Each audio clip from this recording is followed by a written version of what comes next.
अभी रिसेंट में ही Calcutta high court ने चाइल्ड केयर लीव के ऊपर अपना एक लेटेस्ट जजमेंट सुनाया है। और ये चाइल्ड केयर लीव के ऊपर बहुत ही ज़्यादा इम्पॉर्टेंट जजमेंट है, जिसमें सवाल ये था कि क्या पुरुषों को भी चाइल्ड केयर लीव मिलनी चाहिए या फिर नहीं। और इस केस की सुनवाई कर रही थी जस्टिस अमृता सिन्हा। और इस केस का टाइटल है Mohammed Abu Rehan versus state of West Bengal. ये केस इसलिए इम्पॉर्टेंट है क्योंकि ये मामला आजकल के माहौल की ज़रूरत की तरफ ध्यान आकर्षित करता है। पेटिशनर प्राइमरी स्कूल के टीचर हैं, जिन्होंने हाई कोर्ट में एक रिट याचिका दायर की थी।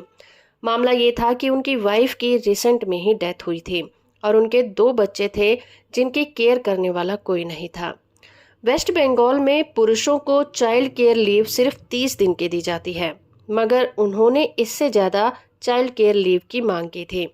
उन्होंने तर्क दिया कि सिर्फ 30 दिन एक सिंगल पेरेंट के लिए काफ़ी नहीं होते कि वो अपने बच्चों को संभाल सके, क्योंकि महिलाओं को सीसीएल मैक्सिमम 2 साल की दी जाती है, जो कि पुरुषों के साथ नाइंसाफ़ी है और उनके साथ भेदभाव किया जाता है। अब इस केस में मुद्दा ये था कि जो एम्प्लॉयमेंट बेनिफिट होता है, वो महिला कर्मचारियों को पुरुष की तुलना में ज़्यादा दिन की सीसीएल देना संविधान में निहित जो लैंगिक समानता का अधिकार है उसका उल्लंघन करता है, क्योंकि हमारा संविधान सबके साथ एक समान बर्ताव करने का अधिकार देता है। दूसरा ये कि सिंगल पेरेंट के जो अधिकार होते हैं, ये सवाल उठाता है कि क्या एक सिंगल पेरेंट जो एक पिता है, उसे भी समान सीसीएल पाने का हक है या फिर नहीं। और तीसरा ये कि राज्य सरकार को अपनी नीति में सुधार करना चाहिए या फिर नहीं। जस्टिस अमृता सिन्हा ने आजकल के बदलते सामाजिक परिवेश पर टिप्पणी की और कहा कि सरकार को एक बार फिर से अपनी नीतियों पर विचार करना चाहिए, क्योंकि परिवार में बच्चों की जिम्मेदारी माँ और बाप दोनों की होती है। और जहाँ पर सिंगल पेरेंट की बात आती है, वहाँ पर माँ हो या फिर बाप, दोनों की जिम्मेदारी सेम हो जाती है। उन्होंने कहा कि वेस्ट बंगाल गवर्नमेंट को 90 दिनों के अंदर इस याचिका पर जवाब देना होगा।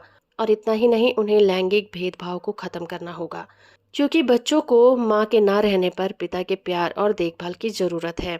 इसीलिए गवर्नमेंट को पुरुषों को भी वही बेनिफिट देने पर विचार करना चाहिए जो महिलाओं को दिए जाते हैं।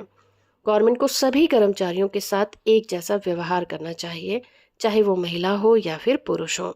इस जजमेंट की पीडीएफ कॉपी का लिंक आपको नीचे डिस्क्रिप्शन में मिल जाएगा। होप कि ये वीडियो आपको इन्फॉर्मेटिव लगा होगा। वीडियो इन्फॉर्मेटिव है तो आप इसे लाइक, शेयर और चैनल को सब्सक्राइब करना बिल्कुल मत भूलिएगा।